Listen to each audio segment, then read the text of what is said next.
Welcome back, Brooklyn Nets fans. Today we're going to answer the big question. Can the Brooklyn Nets still win the NBA Finals here in this 2021/2022 season? So to answer that, we're going to get into a lot of things, the remaining schedule, what players they need to step up, who needs to be healthy, of course, strength of schedule, all these type of things. Hopefully you guys enjoy the video. Leave in the comments if you're a Nets fan. Do you still have faith this team can win the finals this year? Or is this year kind of a wash, unfortunately? Let me know. Hope you guys enjoy the video, and let's get into it. So since January 23rd, the Nets are 3-17 in a 20-game span. As we know, no NBA team has ever won the finals on a 5-game losing streak. The Nets endured a 11-game losing streak, was it? It was either 10 or 11. It was a lot, but they lost 10 or 11 games straight this year. And normally when a team is this bad, they're now below 500, 32-33. There's like no shot whatsoever that team's going to have a chance of winning the finals. And this is not just me being an optimistic Nets fan making this video trying to make people feel good, but literally looking at the Vegas odds here on March 8th, 2022. The Nets are plus 475 to still win the NBA Finals. That is the third best odds overall.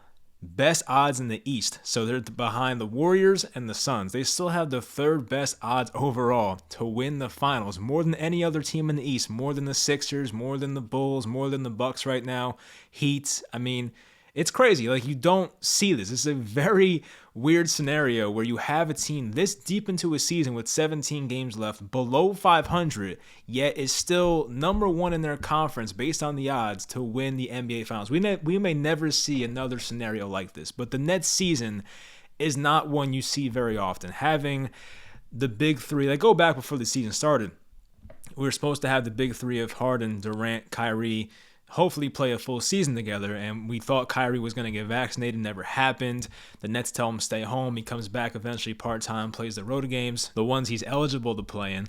Then you have James Harden quit on the Nets about 45 games or so into the season. He eventually gets traded to a division rival, or conference rival, I should say.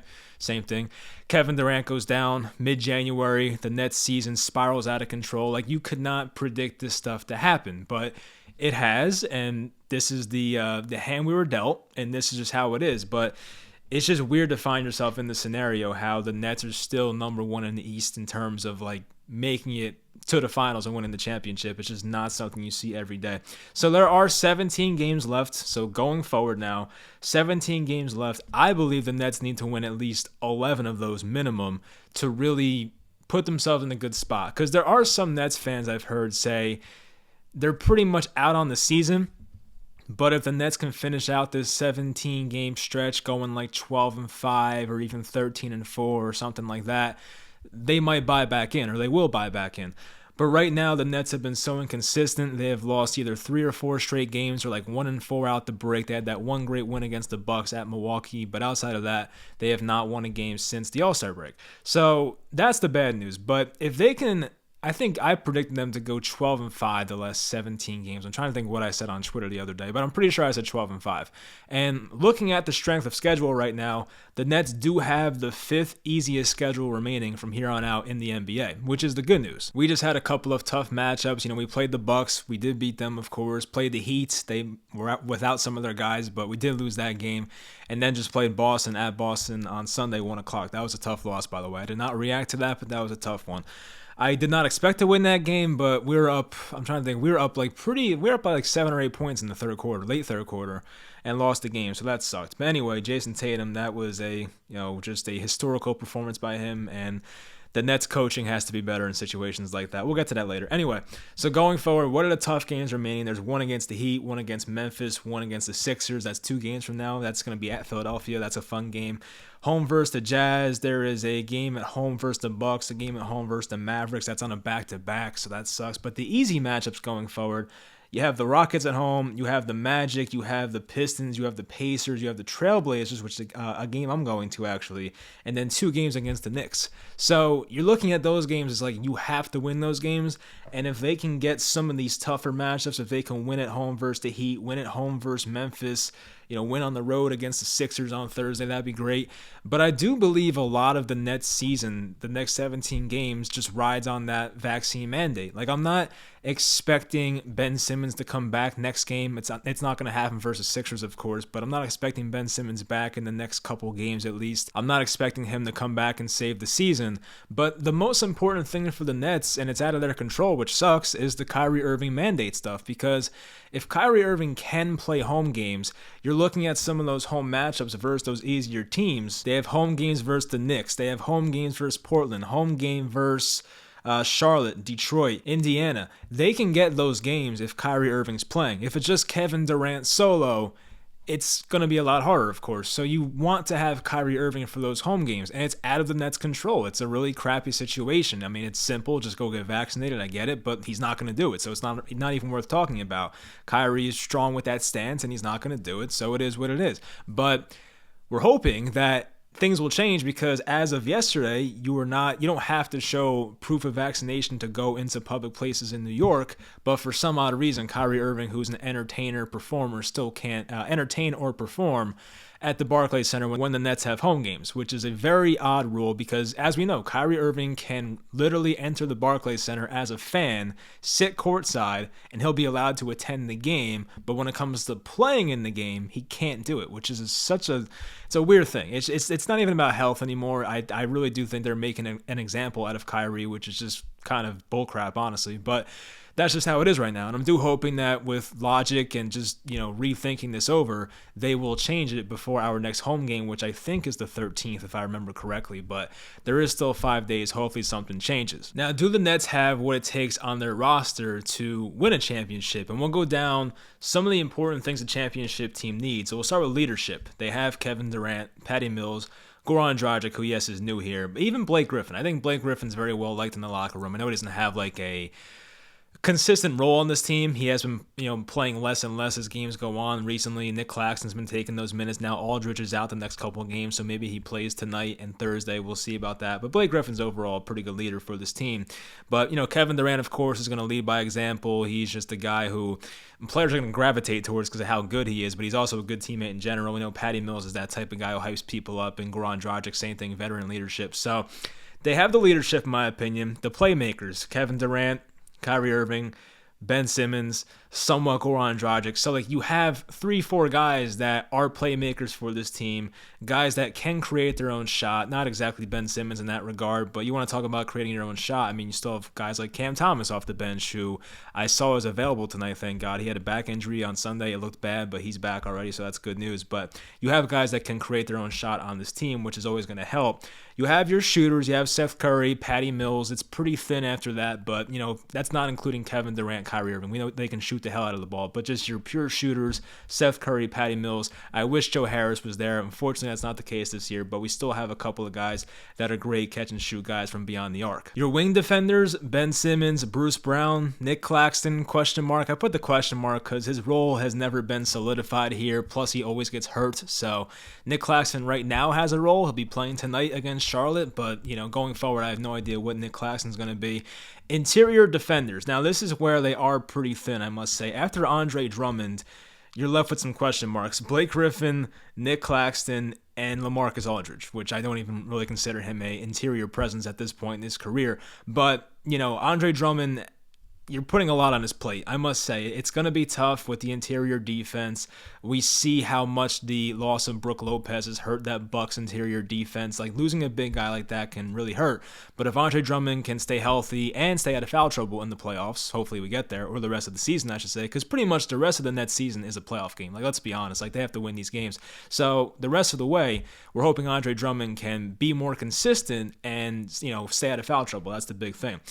Rebounders, you have Drummond, you have Ben Simmons, who I think has over 7 per game for his career, and same thing for Kevin Durant, has over 7 rebounds per game this year. So you have some rebounders. It's not great. I mean, LaMarcus Aldridge averages 5 a game or something, but, he's decent at it, but not great. So, your main rebounder, though, is Drummond. So, once again, he's important to this team's success. He has to stay on the floor. Now, coaching. You don't need to have an excellent coach to win the NBA Finals. I think we've seen that. The past couple of years, Frank Vogel isn't the best coach. Budenholzer with the Bucks, not the best coach. You don't need to have a great coach. It definitely helps though. Like we saw how well Udoka for the Celtics was coaching against the Nets on Sunday and took away the things Kyrie Irving wanted to do, and they were trying to take the ball to Kevin Durant's hands at the end, and that was some real coaching. But what the Nets do most times is they don't look very prepared. Like I don't really want to completely blame Steve Nash because I understand this is a very tough situation for any head coach. Like no head coach really, I feel like, can succeed with what's happened with the Nets this year. Losing Kevin Durant at a pivotal point, having James Harden, half-ass it and then get out of here, and the Kyrie Irving situation. Like, it's very hard to coach in this situation. I completely get it. A lot of these guys on the staff aren't even Steve Nash guys. Jacques Vaughn was kind of forced on him because Jacques Vaughn was good in the bubble back in 2020. So there are things going against Steve Nash. I try to be fair. But in terms of preparation, the Nets just don't look very prepared in some of these games. Like in the game versus Miami, when they had two of their three best players out, Lowry was out, Jimmy Butler was out, Oladipo, if you want to put him in there, he was out, and they still couldn't find a way to attack the Heat, who were playing zone for like the entire second half. And if you're an NBA team that can't beat a zone defense, there's a problem there. And I think it starts with coaching. And then you go to Sunday, where Jason Tatum had like 54, 56 points, and Boston did whatever they wanted. They switched Seth Curry onto Jason Tatum, and the Nets had no answer. So that's a coaching issue. Like that, there has to be ways you can, get the ball out of his hands. Whether you double Tatum and force somebody else to beat you, I do believe, Marcus Smart's a Nets killer. Obviously, Jaylen Brown's a really good player, but if Tatum's making shots at that level, you cannot let him beat you. But the coaches just didn't do anything about it. So that's where it's frustrating for me. I feel like a lot of times the Nets are not fully prepared in these games. It's like hard to imagine times when coaching really gives the Nets an advantage. And that's the thing. I mean, the Nets can survive offensively with their talent. When you have Kevin Durant, Kyrie Irving playing, they're some of the most talented offensive players in NBA history. You're going to be fine. You have shooters in Mills and Seth. You're going to be fine offensively. But defensively, with the rotations, the communication, playing against the pick and roll, they were dreadful against that against Boston. It was just pick and rolls, Rob Williams lob, Jason Tatum uncontested layup. Like, they were terrible guarding the pick and roll. So, like, there's things with the coaching, especially on the defensive side, that has to get sorted out as the years go on, or as the season goes on. So you have enough veterans on this team where I feel like they should be able to figure this out, but for some reason they cannot figure it out defensively.